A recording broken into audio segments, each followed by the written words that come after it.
Zombies have appeared. The city is in chaos, screams echo from everywhere, phone signals are gone, the news has stopped broadcasting, and you're standing there. Your heart racing, with no idea where to run. This is the moment that determines whether you live or die, because it won't be the zombies that kill you immediately. It will be the wrong decision you make in those first 30 seconds that leads you to your death. Today, we're taking an in-depth look at the 10 best places to take shelter during a zombie apocalypse. Not the places you see in movies, but a realistic analysis based on 5 survival criteria. 1. Defensibility. 2. Food supply. 3. Water supply. 4. Escape routes. 5. Long-term sustainability.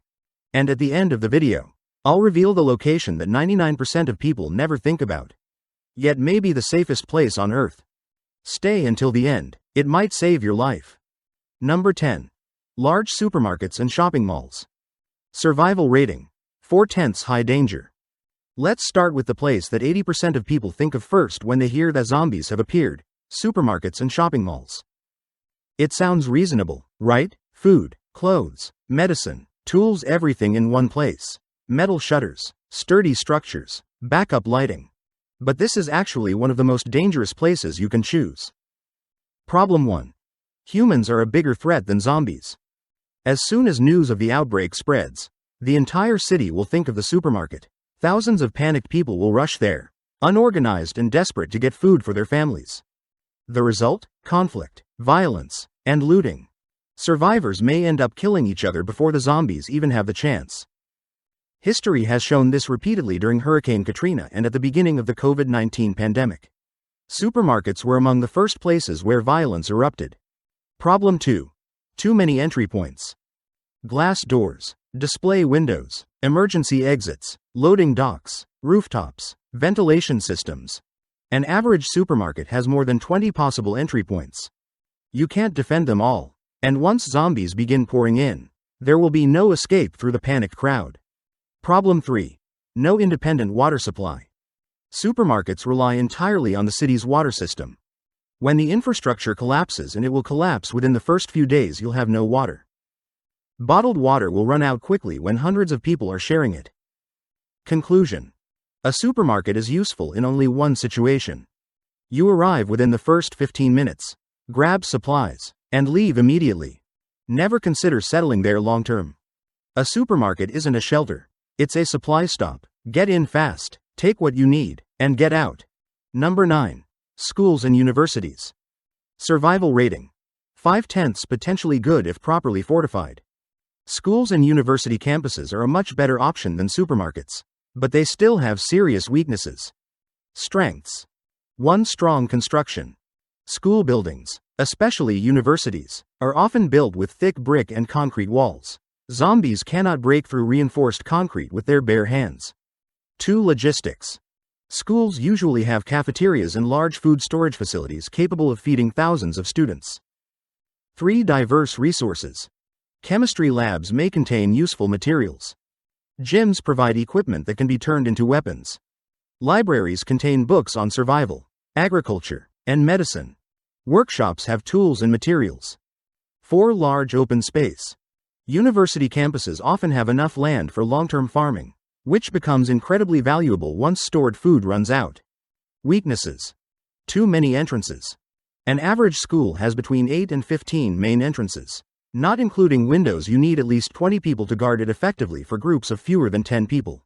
This is a major disadvantage. No perimeter wall.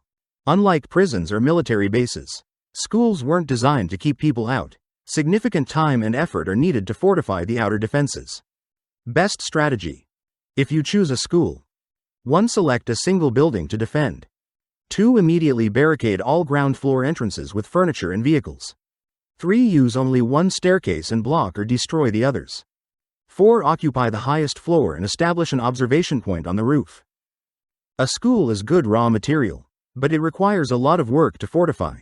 It's best suited for an organized group of 15 to 30 people. Number 8. High-rise hotels. Survival rating 5.5/10 excellent short term. Difficult long term.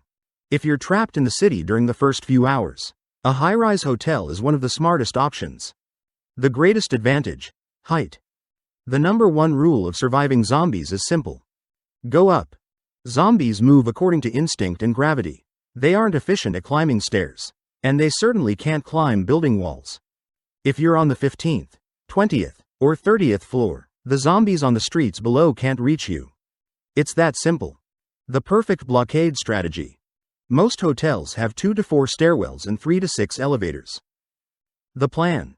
1. Shut off power to all elevators. 2. Choose a single staircase to use. 3. Block all other stairwells with furniture, chains, or barricades. 4. If possible, remove or destroy the staircase between the first and second floors. Result. You've created a fortress with only one controlled entrance. In theory, zombies cannot get in. Resources available. Industrial kitchens with food supplies. Dry storage with rice, noodles, and canned food. Hundreds of minibars containing additional food and drinks. Private rooms for families, reducing internal conflict. Gyms that can be turned into training areas or weapon storage. Limitations. Hotels depend heavily on urban infrastructure. No electricity means no water pumps. Rooftop water tanks usually last only a few days. There is no farmland, and rooftop gardening is extremely limited. Eventually, you'll need to go outside and scavenge, and that's when things become dangerous. A high-rise hotel is an excellent fortress for the first 2 to 6 weeks. But you need a long-term relocation plan from day one. Number 7. Military bases and border outposts. Survival rating. 7/10 a jackpot if still intact. Military installations are where we begin entering truly valuable survival locations. Why are they special? Because they were designed to withstand external threats. They're defensive facilities from the very beginning. Existing defenses. Reinforced concrete walls 3 to 5 meters high. Barbed wire fences. Gates built to stop vehicle attacks. Guard towers with 360-degree visibility. Security lighting and backup generators. Weapons and equipment. Military bases contain rifles, ammunition, smoke grenades, body armor, helmets, armored vehicles, military trucks, communication equipment and radios. These are priceless assets. The biggest risk.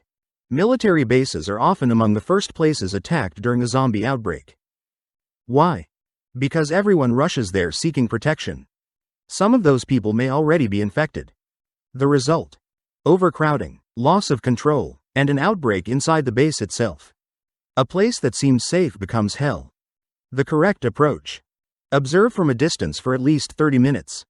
Watch for movement. Are they people or zombies? Are there signs of recent fighting? If the place is completely silent, it may already be overrun. Approach with extreme caution. A military base is a jackpot if it's still intact. Never approach without reconnaissance. Blindness will kill you faster than zombies. Number 6. Prisons. Survival rating. 7.5/10 the ideal fortress once cleared. If you've watched The Walking Dead, you know exactly what we're talking about.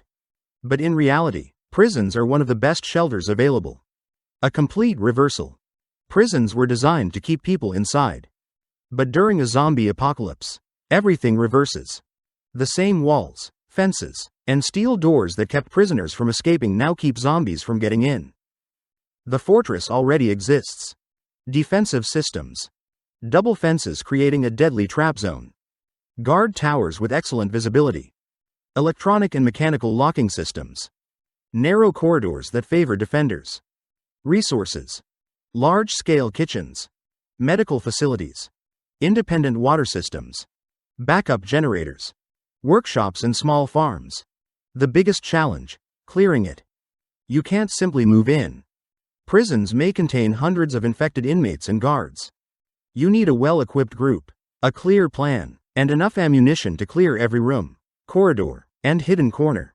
But once it's secure, you're sitting inside one of the strongest fortresses humanity has ever built. A prison may not be where you want to live, but it could be where you survive long-term. Don't let the name fool you. Number 5. Farms and rural homesteads. Survival rating.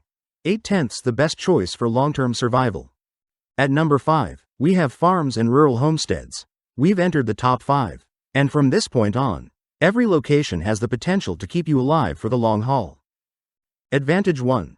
Location.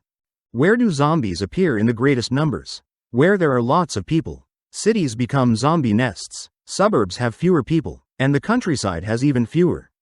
A farm located 30 to 50 kilometers from a city may remain completely untouched during the first few weeks while the city descends into chaos.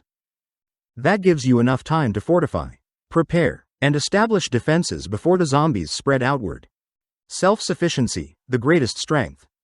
This is what makes farms different. They can produce food, not just consume it. Farmland allows you to grow vegetables and grains every season. Livestock and poultry provide eggs, milk, and meat. Private wells provide clean water independent of the city's infrastructure. Farming tools such as crowbars, sickles, axes, and machetes also make effective melee weapons. Challenges. The biggest weakness of a farm is its open space. There are no concrete walls or steel fences. You need to build your own defenses.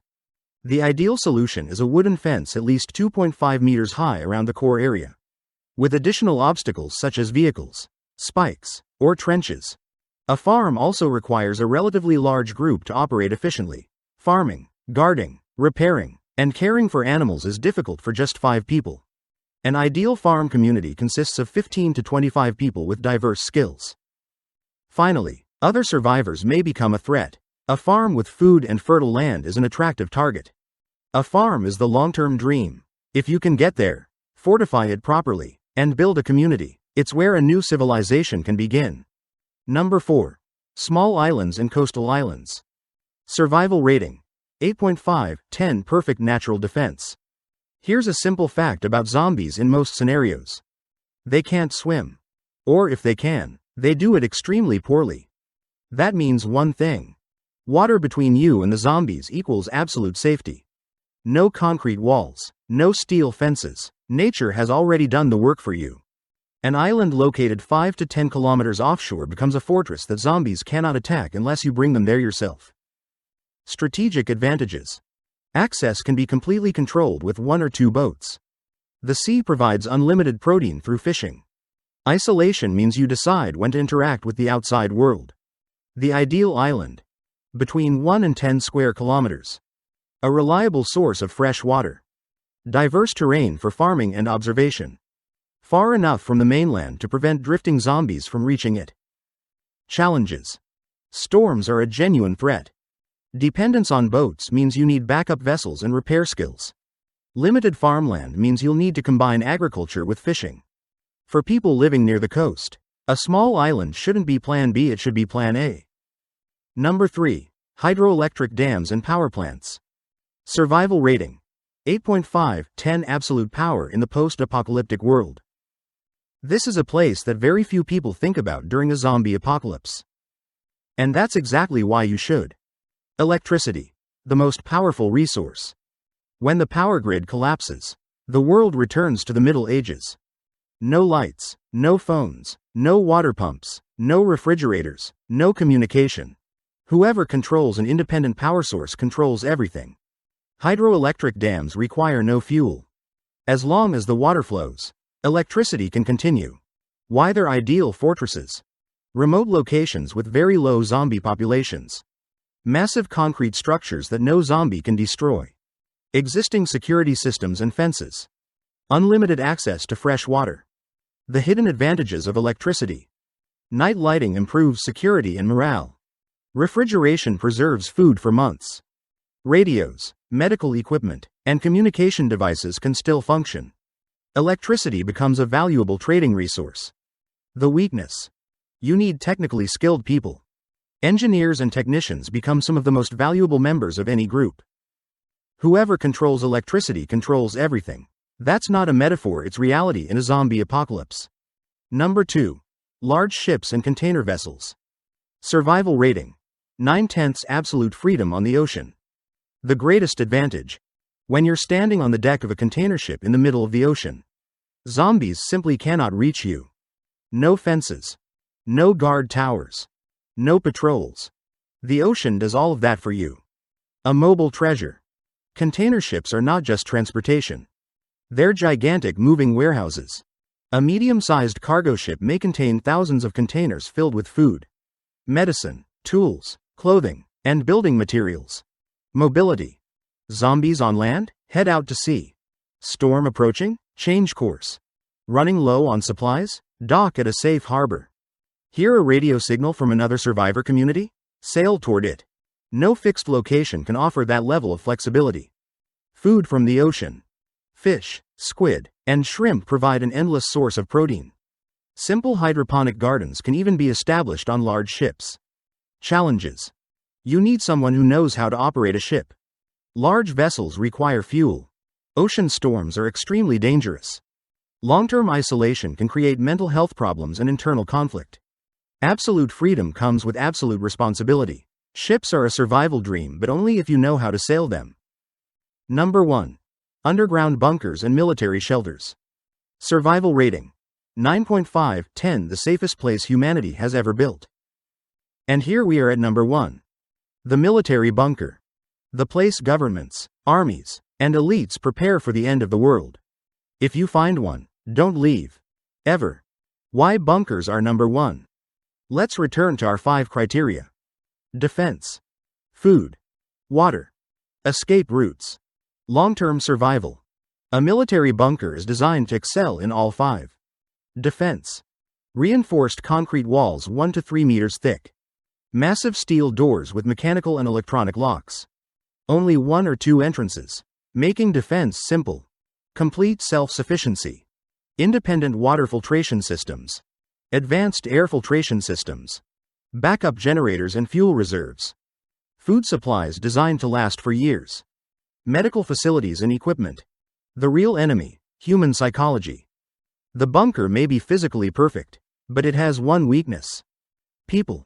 Living underground for months without sunlight, in a confined space with the same group of people, creates enormous psychological pressure. Depression, conflict, and emotional breakdowns become real threats. That's why a bunker requires a clear social structure and organization. Finding a bunker. Military bunkers don't appear on Google Maps. But they exist.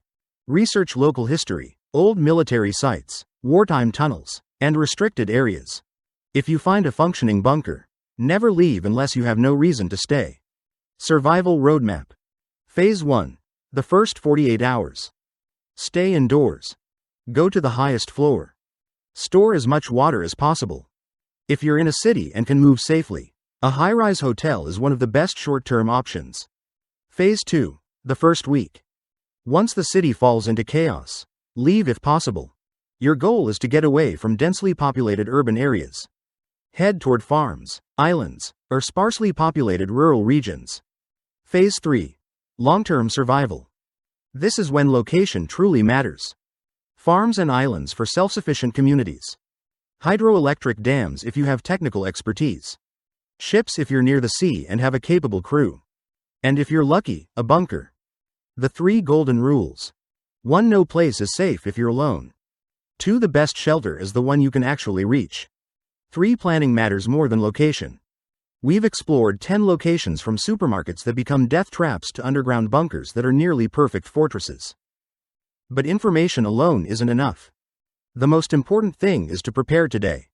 Know where your nearest shelter is. Know how to get there. Have a plan for your family. Prepare a basic survival bag. Because in the real world, whether it's floods, earthquakes, or any other disaster, those who prepare in advance always survive better than those who react too late. Next video. Zombie weapons, which ones are actually the most effective? The answer may surprise you. And remember, silence is survival, run instead of fight, and never go alone. See you again, if we're all still alive.